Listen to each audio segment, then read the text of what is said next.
Fight Night on DAZN, brought to you by that prize guy. Welcome everybody to Beyond the Bell, the final word on Ring 4 Night of the Champions. Here behind us is a look for you at the fighters who grabbed the glory this evening. That's Abdullah Mason, Bam Rodriguez, Devin Haney, and then finally in the main event, David Benavidez. So big win for him, big win for all of them because they're all title fights. Good to have you still with us for all the analysis on what's been just a marathon night of boxing here in Riyadh. I'm Kate Scott with Sergio Mora and Malik Scott. Let's start with your reaction to the main event, to David Benavidez getting the stoppage win over Anthony Yarde. How would you rate the performance? I would give it what he gave it, a B+. He did a few things in there that I seen Yarde having good moments. I seen Yarde having very good moments, but at the same time, Benavidez was he was running his short shots. Like I said, when Yarde, that's a bad place for him to be, like right there on the ropes. One thing that Benavidez was doing this fight that I didn't see him do a lot of, he was intentionally turning southpaw and was very effective from it. I knew this fight would get started, even though Sergio was saying he was very hype about the little things that Yarde was doing. I knew this fight really would start in the second half of the fight with Yarde. Yarde is very good at the beginning, but he fades late at the high level. He put himself against the rope. He's kind of dependent on a cross guard, pop shots, and that's something that you just can't do. Be on the ropes when you dealing with a monster like David Benavidez. You were right, Sergio, that the narrative coming into the fight was that Anthony Yarde would be the bigger puncher of the two, and there was this kind of question mark over David Benavidez and has he carried his power up to the higher weight. I think we answered that question tonight, did we?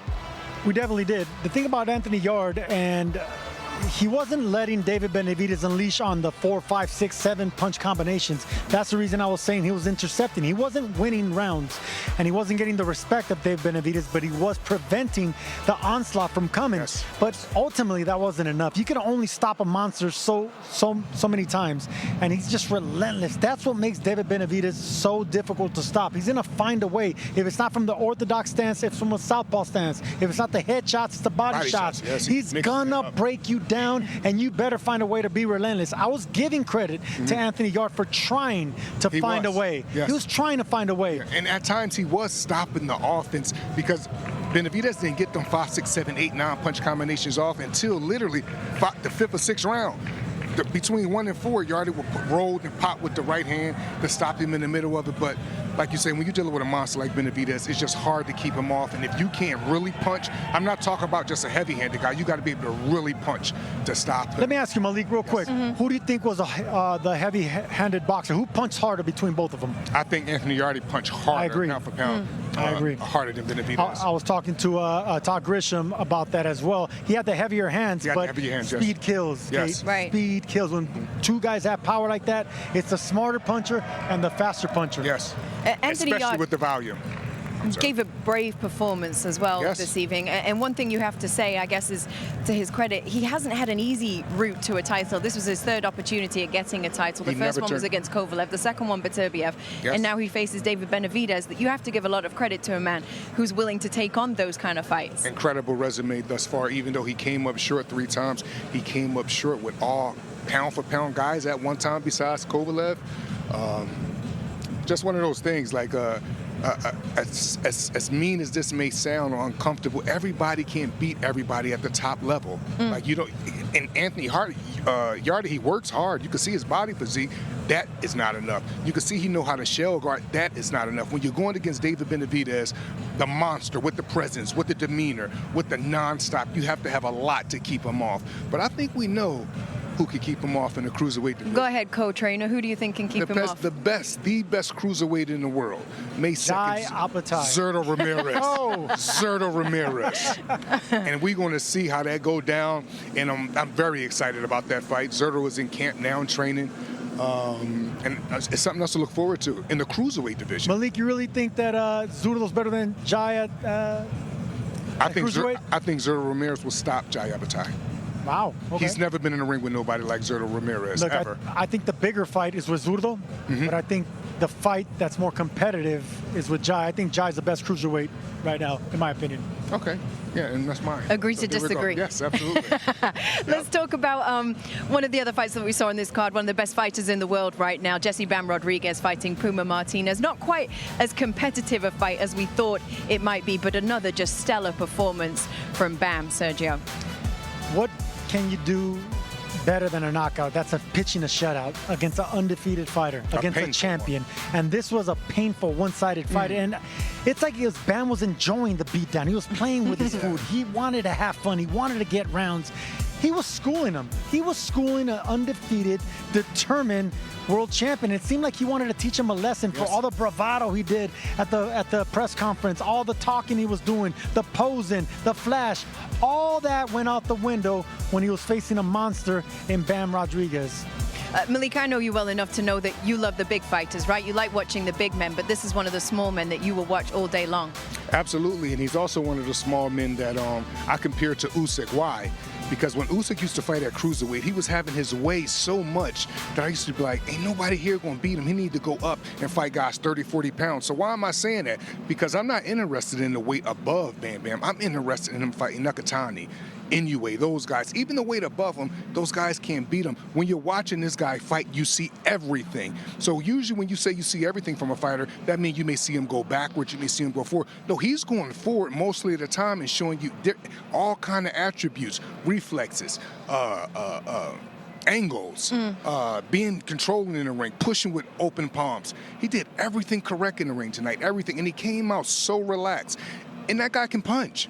I watch Martinez, but like you said, me and Sergio said earlier that a lot of his punches was come wide. It's either left hook or right hook, and those are things you just can't do at the high level. And that's what Bam Bam is, the high level. And I understand exactly why he's in that pound-for-pound ring, pound for pound. Let's take a look at the ring pound-for-pound rankings, because he came in 6th place, obviously, at the moment. But you would think that there's room, at least for him to jump up one spot ahead of Artur Beterbiev, who lost the last fight to Dmitry Bivol. Where do you think he should be in that ranking? I think he cracks the top 5, and I was mentioning that on the telecast. I was talking to Mike Coppinger, and hopefully Chris Mannix puts him on his pound-for-pound, because I think he cracked the top 5 now. Yeah, incredible performance once again from Bam Rodriguez. It'll be exciting to see where he goes next. Eddie Hearn, his promoter, did say that they want to go for undisputed before they go for all that smoke up at 122. Let's talk about Brian Norman Jr. and Devin Haney. This one was, I found it exciting from start to finish, if I'm honest. I think just the walkouts, you got hyped, Malik. I was very hyped. The music choice of Devin Haney came out to DMX. Old school DMX too. He was on a mission. And when he came out, what I love about Haney is he didn't come out and go into flight. He stood center ground a bit. He allowed Brian Norman Jr. to overcommit at times. And Brian Norman Jr. was very gung-ho with his head on the line a lot. And Devin Haney took advantage of that, and he got himself an early knockdown, and not just a flash knockdown. Brian Norman Jr. was hurt, and he was almost hurt throughout the fight. And saying that, you got to give him credit, because he still was able to hang in there and have some good moments during the fight, but it still wasn't enough. I thought Devin Haney won easy after about 6-7 rounds. Was it a redeeming performance from you after the Times Square performance in the fight against Jose Ramirez, which he got so much stick for? Do you think that this one put him back as a, maybe not a fan favorite, but a fighter that fans can enjoy? Absolutely, and I think he will become a fan favorite, because people like following fighters when they go up and down. Even though Devin Haney didn't technically go down, we've seen him go down 3 times against Ryan Garcia, but we all know Ryan Garcia was not on an even playing field. We got to give Devin Haney so much credit for everything that he's been going through. The criticism, going down, the embarrassments, running, not boxing, from Ramirez, all that slack to do what he just did against one of the hardest punchers at welterweight, a boogeyman, a determined fighter in the assassin, and school him like that in a one-sided fight, putting him down. 147 is a new weight class for Devin Haney, and we got a new monster, new boogeyman at welterweight. I concur. He looked very comfortable, looked very strong. I've never seen his body look like that. And people get things misconstrued with Devin Haney. They see the playboy, they see the clothes, they see this, they see that. But what they need to see is how dedicated he is in that gym. He got a lot of slack for sounding like Floyd Mayweather, from sounding like this guy, but people seem to forget he grew up in Mayweather's gym since a baby, 6, 7 years old, or maybe a little older. So, a lot of those things is going to happen because he is literally modeling his role models. We also want to talk about the other title winner to this evening, which was Abdullah Mason, who won the title against Sam Noakes in another great fight this evening. But before we do that, Claudia spoke to the winner, to Abdullah Mason, just a bit earlier. And the new WBO lightweight champion of the world, the youngest in 2025, how does that ring in your head? It sounds amazing. We came here to Saudi Arabia, we got the job done, and we on to the next. What is the next for you? We're going to talk it over with the team, my manager, Turkey, and we're going to see. But I'm coming back real soon, inshallah. What made Noakes so complicated?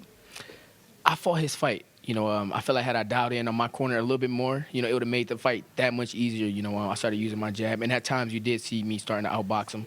But I feel like fighting his fight was the main thing tonight. But it also shows you what I'm prepared for. I'm prepared to go all 12. I did what I had to do, nevertheless, and we came out on top. So I'm grateful for that. And real quick, how would you grade your performance today?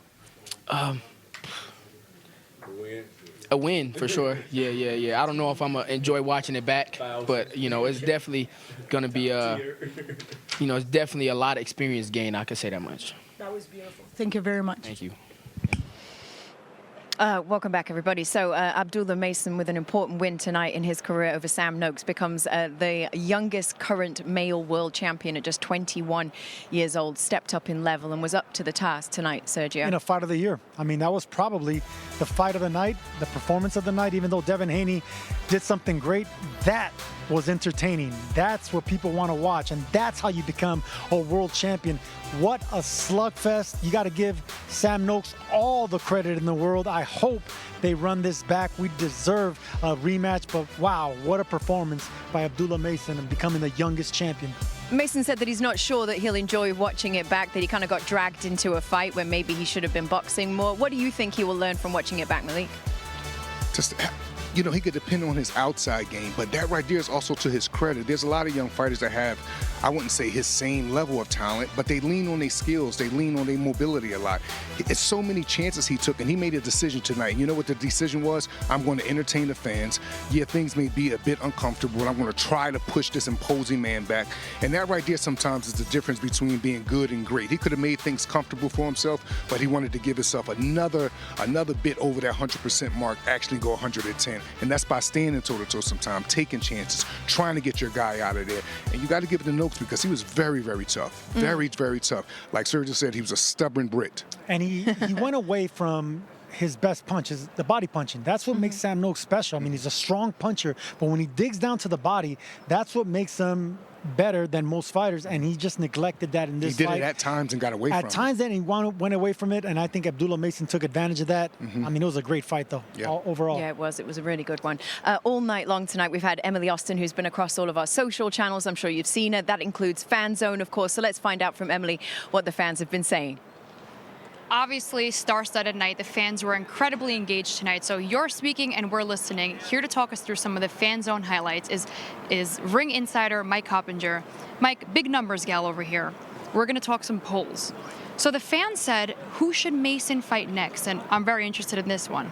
They have Shakur at 29%, Noakes at 28%, Cruz at 20%, and Schofield at 23%. Personally, that was my fight of the night. What do you think about that? Yeah, no question, the fight of the night. I think Mason Noakes is going to be a strong contender for the Ring Magazine Fight of the Year when it's all said and done. And obviously, we don't have much more time to go in 2025. But I want to see Abdullah Mason, as I said on the broadcast, versus the January 24th winner between Ray Murtai and Andy Cruz. Andy Cruz, an Olympic gold medalist. That's a lightweight title fight. So that would be a unification. Let's go quickly through the rest of the polls. Who should Bam fight next? Garcia, 21%. Nakatani at 23%, Inoue 52%, and Estrada rematch pretty low at 4%. Next, Haney, who should he fight next? Garcia rematch, obviously at 53%, Romero 14%, Ben at 30%. We saw him ringside earlier. I'm sure you chat with him, and Crocker at 3%. Well, first off with Bam, right? He's the guy at 115 pounds, and he's Ring Magazine's number 6 pound-for-pound boxer overall. I would love to see him against the December 27th winner right here in Riyadh between Willie Baldo Garcia and Kenshiro Taraji. I favor Taraji in that fight. Great fighter, winding down. He's trying to win a title in the new weight class. And then as far as Devin Haney goes, obviously the Ryan Garcia rematch, Emily, is one of the biggest fights in all of boxing. Yeah. But Garcia first is going to be looking at Mario Barrios February 21st. He said earlier this week that the fight is a done deal. So Garcia first has to beat Barrios. In the meantime, maybe if we don't get that fight, Conor Benn. He was ringside. Conor Benn and Devin Haney do not like each other, so that's a natural. It's funny, he actually called out Ryan Garcia. Maybe both of them could have gotten there. Fun fact, actually, Haney Garcia was my first fight, and I remember talking to DAZN and going, Are they all like this? And actually, they are. Last but not least, who should Benavidez fight next? We got Beterbiev 43%, Bivol 46%, Boazzi at 2%, and Smith at 9%. Well, you heard Benavidez say in the ring that he's actually fighting Zurdo Ramirez next on May 2nd at cruiserweight, and that's it's a really good fight. Zurdo's what I think is the second best cruiserweight. Sorry, Malik. I know Malik trains at the same gym as Zurdo in LA. Jai Abatai is the best cruiserweight. He's going to be defending his title in a few weeks' time here on DAZN. I want to see, though, Benavidez against Artur Beterbiev. That is a brutal fight, and I think the best fight, action-wise, you can make in all of boxing, Emily. Last but not least, fans' fight of the night, Benavidez. Personally, I mean, it was an incredible fight. He really is the monster he's describing himself as. I really think it was Abdullah Mason. No question. The fight of the night was Abdullah Mason and Sam Noakes. Sam Noakes did great work in there, too. I think he actually improved his stock in defeat. That was the first time both guys were fighting on the world-class level. Sam Noakes was rated number 8 by The Ring at 135, and I would love to see a rematch down the line. Seems like we have a lot of exciting fights coming up 2026, but for now, we'll throw it back to you, Kate. But for the fans, stay tuned. It's an exciting year ahead. All right, thank you so much. Okay, so let's talk about it. We've talked a bit about, Zurdo and Benavidez and that potential fight. So let's start with Devin Haney and the fact that the fans are obviously gunning for that Ryan Garcia fight. You understand why there was so much hype around it, and it was such a dramatic fight, the way it played out. And obviously then the the lawsuit and everything afterwards. So if we don't get that fight, because we're assuming that Ryan Garcia is otherwise occupied with Mario Barrios, then which direction do you want to see him go? Haney? Yes. Rather him and Ryan Garcia fight again, I'm not really interested. I want to see Devin Haney fight anybody. Why not? He got put down 3 times. Yeah, but it wasn't on even playing field. Does Ryan Garcia really deserve that fight right now, coming off a loss? I mean, he's fighting for a world championship, coming off a loss with Mario Barrios. They already threw him a bone. Why throw him another bone? Say that. Okay, Yes. Sergio. Yes. I'm just saying. Yes. I'm just saying. I'm calling it like it is. Devin Haney deserves a winner, and right now Conor Benn's in front seat. I'll Winner say at 147. that. Yes. That's what we should do next. Conor Benn doesn't seem particularly interested in the fight. I'll He make would him rather maybe Romero. Yeah, there's always a number that will make you interested, isn't there? Would you like to see Haney maybe against Rolly Romero, another champ? No, I would rather just see Haney against Conor. If you ask me what fight I would want Haney. Why? against What's Conor. more interesting about it? Well, that Conor that just fought last week or a few days ago, that Conor right there, I can see giving anybody problem. And you put that skill set and that discipline and that non-emotion performance that he had against Eubank Jr., you put that up against that Haney right there that fought tonight, a comfortable Haney at 147, we're looking at a very, very competitive fight, a very competitive fight. Okay. Bam Rodriguez, we already kind of talked about it. You said you'd rather see him go up and get that smoke at 122. How do you feel? Finish the job. You got one more belt to collect. Become undisputed, make history at 115. Then you can move up to 118. I mean, time's on Bam's side. He's 25 years old. He's fresh. He doesn't take punishment. Got one more belt. Pick up that IBF, become undisputed, make history. Then you can go up and conquer another weight division at 118. Abdullah Mason, obviously, for a long time now, we've been talking about him as a top prospect, as a contender. He's now a champion. He's hit that status. Who do you want to see him in against? The names at lightweight are heavy. It's Shakur Stevenson. It's Gervonta Davis. You said rematch, actually. You would like to see that fight again. I think Noakes deserves a rematch. But if I was Mason, I wouldn't give him a rematch. You'll dodge that Just bullet. go somewhere else. Right. You picked up a strap. You're a world champion. The lightweight division is loaded with names, undefeated champions. Go collect a big paycheck. You deserve it. I wouldn't mind seeing him and Noakes do it again. And the reason I'm saying is because Noakes, sometimes I seen he aggravated Abdullah. He did aggravate him. And there was times that even Sergio was calling for certain body shots that the general public wasn't seeing, but you could tell they would slow Abdullah down and actually have him backing off and disengaging. If you had to ask me, I wouldn't want to see him right up fighting another champion. I would want to see him do another fight with Noakes and really clear the air and really, if he could get another dominating performance against Noakes, just imagine. I think, the public will rave over that a lot more than just hopping him up. I think the people said him against Shakur, that's way too high to me right now. Not ready for it. Yes. Well, it's been fun watching all of these fights with you two guys. Appreciate it. Yes. Thank you, husband. Always, baby. Good to see you. I finally said baby well, after all before we go, a quick reminder for you. There is lots more boxing coming your way here on DAZN. Tomorrow, in fact, we head to Albania as Luka Plantic defends his WBC International Super Middleweight strap against Shadiri Bwogi. Next Saturday, we got a triple header for you. Ben Whittaker making his Matchroom debut, taking on Benjamin Gavazi. Then top Dutch prospect Gradus Kraus faces Rostam Ibrahim for the IBF European light heavyweight title. And in Mexico, Julio Luna fighting Dante Jardon. Here in Saudi, Ring 4, Night of the Champions delivered an evening certainly worthy of the name and another Riyadh season special. Thank you so much for joining us, everybody, this evening or this morning, depending on what time you were watching. We hope you enjoyed it. We will see you next time. Goodbye.